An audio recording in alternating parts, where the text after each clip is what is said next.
Leadership Network, a think tank, warns that Russia and NATO are actively preparing for war, and rival war games by Russia and NATO could mark the greatest buildup of military tension in Europe since the Cold War. For more on this story, we're joined now by Washington Times columnist and Newsmax contributor Todd Wood. Todd, it's great to talk to you.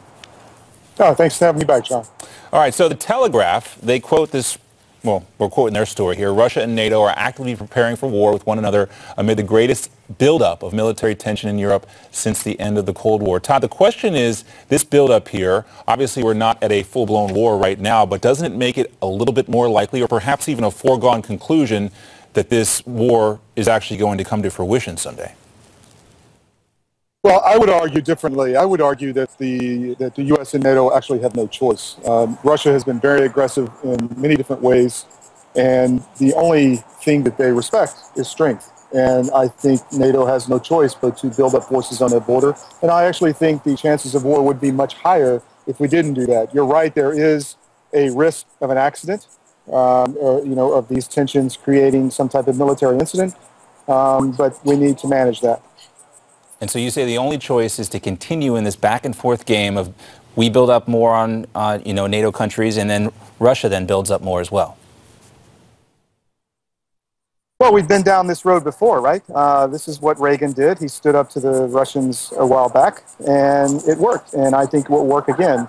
The one thing that will lead to a war is weakness on our part, where they think they can take more territory.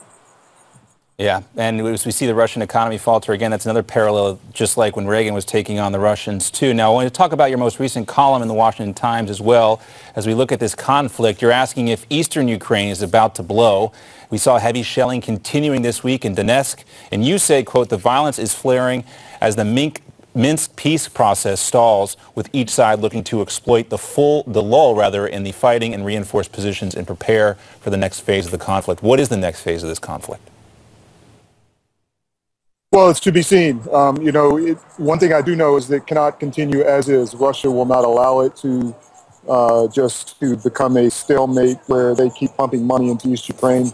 Kiev would like that so they can rebuild their country and their military and stall for time. But I don't think Russia will allow that. I think we'll see some type of action, if you will, in the coming months, possibly toward Mariupol on the coast, which stands between East Ukraine and the Crimean Peninsula.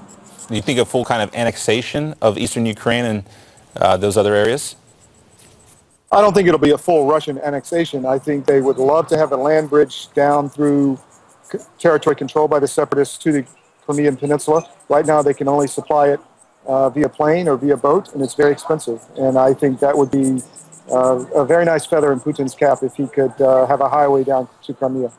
Well, perhaps another feather in Putin's cap was this week the Iranian Quds Force leader Qasem Soleimani traveled to Moscow. Today, John Kerry called Foreign Minister Sergei Lavrov to express, quote, serious concerns about this travel. But I would imagine Vladimir Putin is welcoming the Quds Force leader, if nothing else, just to be provocative. Well, Russia wants to sell a lot of arms. They don't export much, but they do export and make very good weapons. The Iranians want them. Russia needs money. And Iran is a market just waiting for them in the tunes of tens of billions of dollars. We've already heard that they approved selling the S-300 missile system. Russia has new armor coming online. They would love to lay off some of the development risk and cost on someone else. And Iran has a lot of money, or is about to. So I think it's a natural partnership. Very concerning, and another wrinkle in the Iranian nuclear deal that has a lot of folks concerned here in the United States. Todd Wood, thanks so much for being with us. Thanks so much, John. Take care.